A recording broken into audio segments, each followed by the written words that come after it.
About a month after moving in with the Hoopers, I started going back to the school. They set up an IEP for me, which meant I got extra time for assignments and could leave class if I had panic attacks. The other kids didn't know my story, which was exactly what I wanted. For a few hours each day, I could just be a normal student worrying about homework instead of court dates.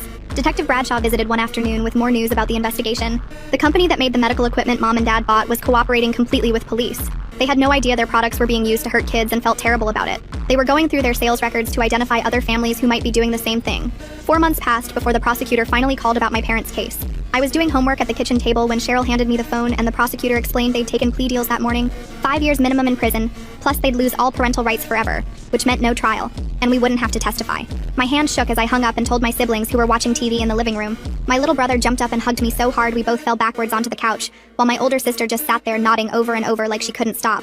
That night at dinner, Jean and Cheryl looked at each other across the table before Cheryl cleared her throat and asked if maybe we'd like to stay with them permanently, or even think about adoption someday. My siblings all said yes immediately, but the words stuck in my throat because having parents again felt too big to process. I pushed my food around my plate and asked for time to think, which they said was totally fine, and there was no rush at all.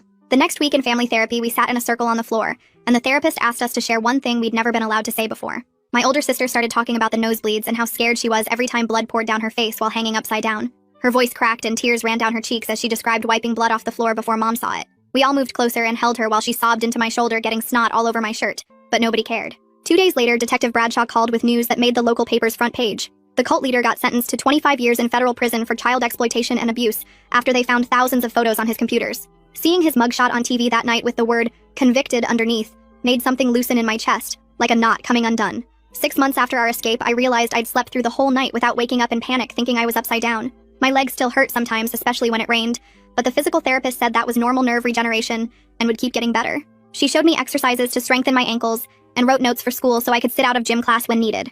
During Sunday dinner a week later, we talked about the adoption question again, and this time I said yes along with everyone else. Jean got so excited he knocked over his water glass, reaching across the table to hug us all at once. My little brother looked at the huge chocolate cake Cheryl brought out and said at least this family's weird thing was just eating too much dessert instead of hanging from the ceiling. Everyone laughed so hard Jean snorted milk out his nose, which made us laugh even harder. The adoption got finalized on a Tuesday morning at the courthouse downtown. We all wore our nicest clothes, which meant borrowed dress shoes that pinched our feet since we'd never owned any before. The same judge who'd signed our emergency removal order 8 months earlier now signed the papers making us officially Hoopers. She smiled and said we deserved every bit of happiness coming our way, then let us take pictures with her gavel. Back at home, Cheryl and Jean sat us down and said they understood if calling them Mom and Dad felt wrong after everything.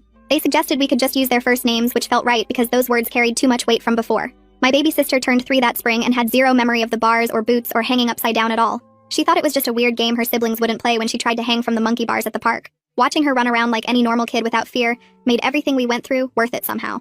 A year after our escape, I stood at a podium